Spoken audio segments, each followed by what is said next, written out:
Hello po sa lahat at God bless. Praise God po. Nasubukan nyo na bang magpunla or magtanim ng kahit anong binhi or mga buto?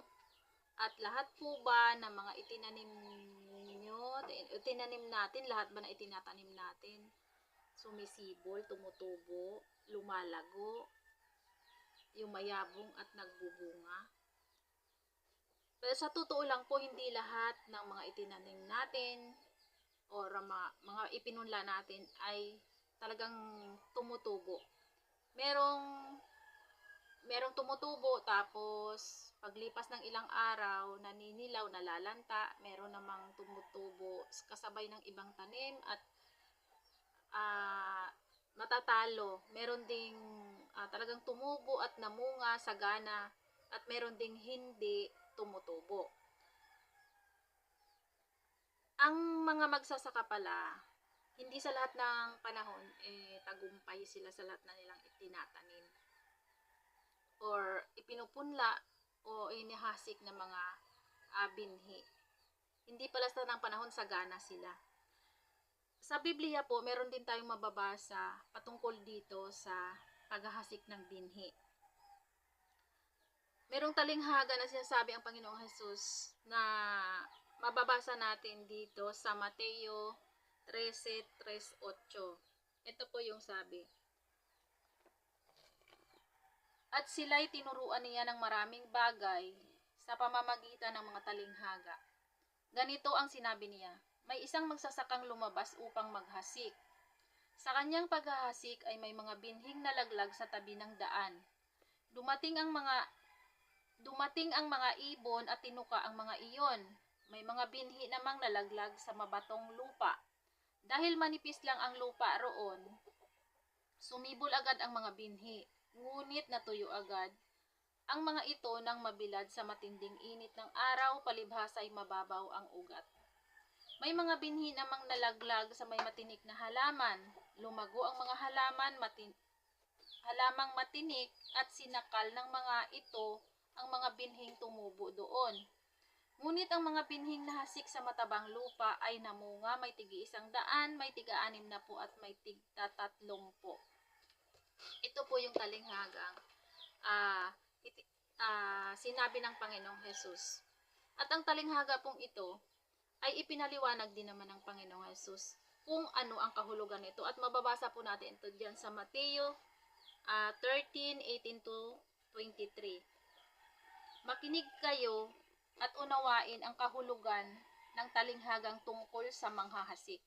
Kapag ang isang tao ay nakikinig ng mensahe tungkol sa paghahari ng Diyos, ngunit hindi naman niya iyon inuunawa, siya ay katulad ng binhing nalaglag sa daan. Dumarating ang masama at agad inaalis sa kanyang isip ang mga mensaheng kanyang napakinggan. Ang katulad naman ng binhing nalaglag sa mabatong lupa ay ang mga taong nakinig ng mensahe na kaagad at masayang tumatanggap nito. Ngunit hindi tumitino ang mensahe sa kanyang puso.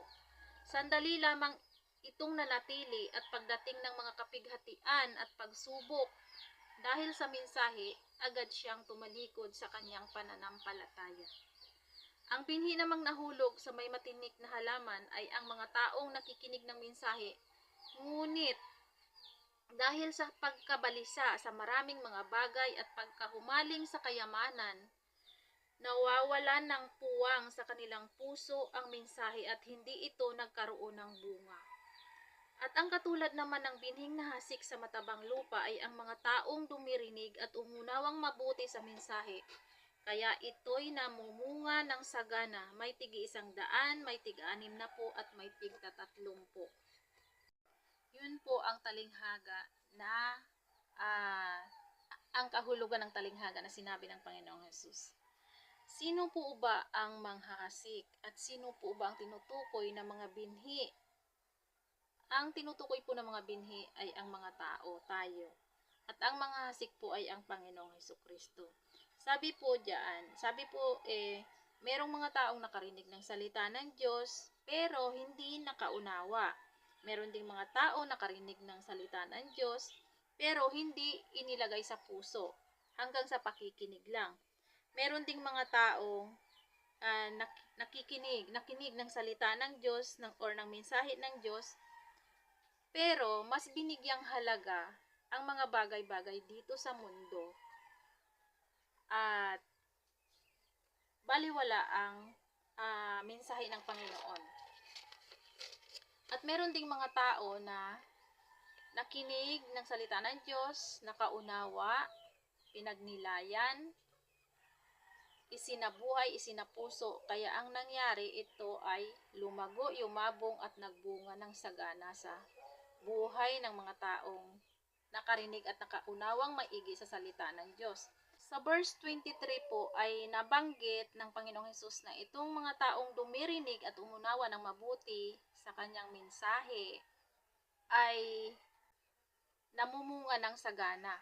Ano po ang makikita o mapapansin natin sa taong nakaunawa sa mensahe ng Panginoong Hesus? Meron po akong dalawang points na isi-share ngayon at yan po ang ating tatalakayin.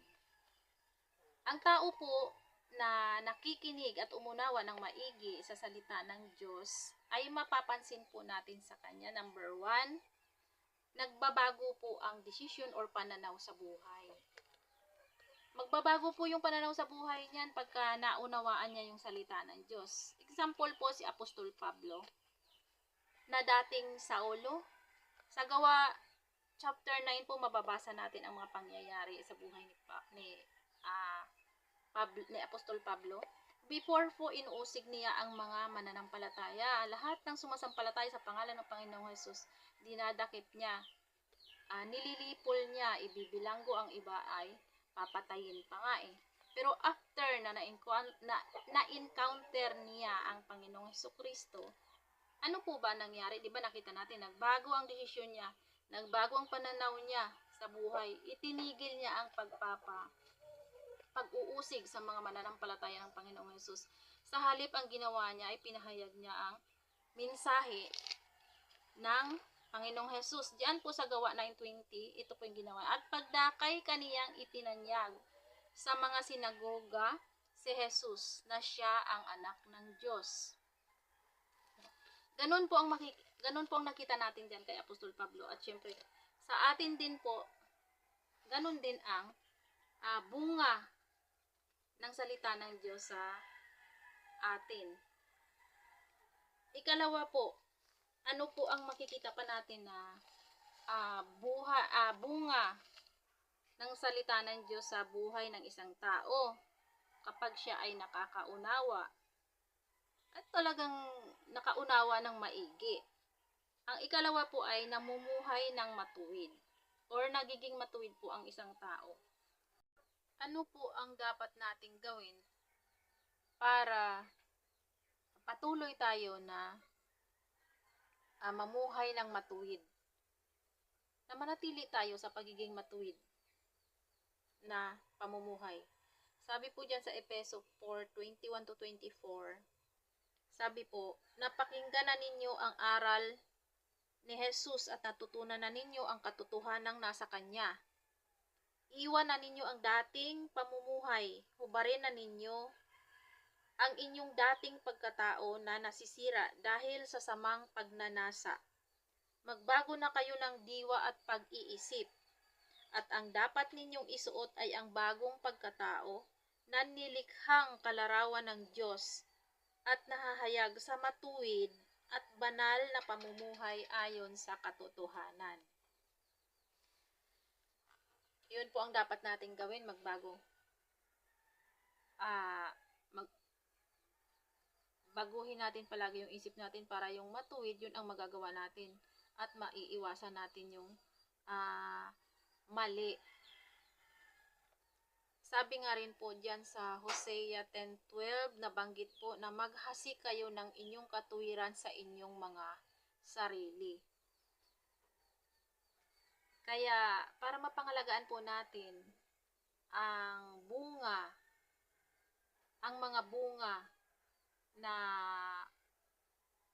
ng salita ng Diyos sa ating mga buhay.